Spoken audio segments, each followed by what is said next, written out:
एक बार श्रीमद् भागवत में चित्रकेतु नाम के राजा थे। बहुत सी रानियां थी और उनके कोई संतान नहीं थी और बड़े धर्म से चलते थे। जब धर्मात्मा पुरुष किसी संकट में होता है तो उसे महात्मा का सानिध्य प्रदान किया जाता है।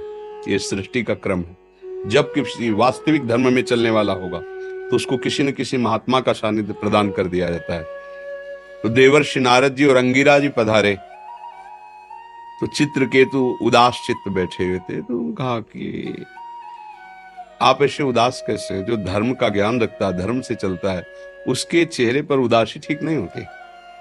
तो उनका महाराज, इस समय मेरा मन पुत्र मोह से युक्त है, मुझे संतान चाहिए, आपका ज्ञान उपदेश नहीं। संतान मिलेगी तो मेरे को शांति मिलेगी, आपके उपदेश से नहीं। तो मुस्कुरा दिए।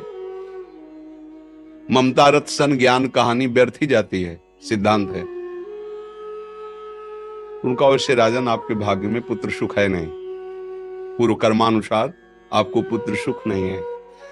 तो उनका, अब हम भाग्य की बात नहीं जानते, अब आपको भगवान ने भेजा है, आपको पुत्र देना ही होगा। तो उनका तथास्तु। सर्व सामर्थ्यशाली महात्मा है, पर आपको हर्ष और शोक दोनों की प्राप्ति होगी। इस शब्द को नहीं समझ पाए और राजी हो गए। कुछ समय बाद बड़ी रानी कीर्ति, श्रुति कीर्ति जो थी, उनसे गर्भ रहा और पुत्र हुआ। अब तो बड़ा आनंद। जो और रानियां थी उन्होंने देखा अब राजा सीधे उसी महल में जाते, क्योंकि पुत्र का उत्साह। और बड़ी रानी तो हर समय, जो समय राजकाज से, वो बड़ी रानी के महल में। अब ईर्ष्या ने वो रूप धारण किया कि सब जो और थी वो सब जल गई। उन्होंने कहा कि क्या उपाय किया जाए महाराज, तो हमारी तरफ मुड़ते भी नहीं, हमारे महलों की तरफ सीधे। बोले हम सबके बीच में एक ही बाधा है, वो बालक जब से वो आया तब से, अगर वो, बोले हाँ ठीक।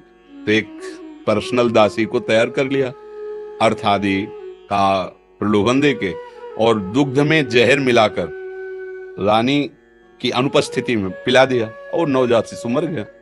रानी जब लौट के आई, देखा शरीर नीला, हाहाकार मच गया। फिर राजा को जब खबर गई तो पछाड़ खा के गिर गए, दौड़ते आए। वो विकल थे, मैं प्राण त्याग दूंगा, अब तो जीवन। उसी समय देवर्षि नारद जी, अंगिरा जी फिर आ गए। तो उनका, महाराज, बोले आपको याद होगा हमने कहा था हर्ष और शोक दोनों प्राप्त होंगे। हर्ष ये पुत्र हुआ और शोक की जीव का इतना ही केवल संस्कार था। बोले हमें जब होता है ना, अपनापन होता है ना, तो फिर बोले महाराज हमें ज्ञान एक बार हमें पुत्र से मिला दो, फिर वो चला जाए। बोले ऐसा? मंत्र बल से युक्त थे, आकर्षण किया, जीवात्मा सामने आई। बोली बेटा इस शरीर में आ जाओ, एक बार अपने पिता को देख लेने दो। तो ये पिता जानते हो कौन है? वो जीव बोला, अरे कई बार मेरी पत्नी बना, कई बार मैं इसका बाप बना, कई बार। वो जब अपना प्रवचन शुरू किया ना, बोले प्रभु हमें नहीं चाहिए, इसको कह दो चला जाए। ये हम लोग रहस्य नहीं जानते ना कर्म का, इसलिए हम सब दुखी होते हैं।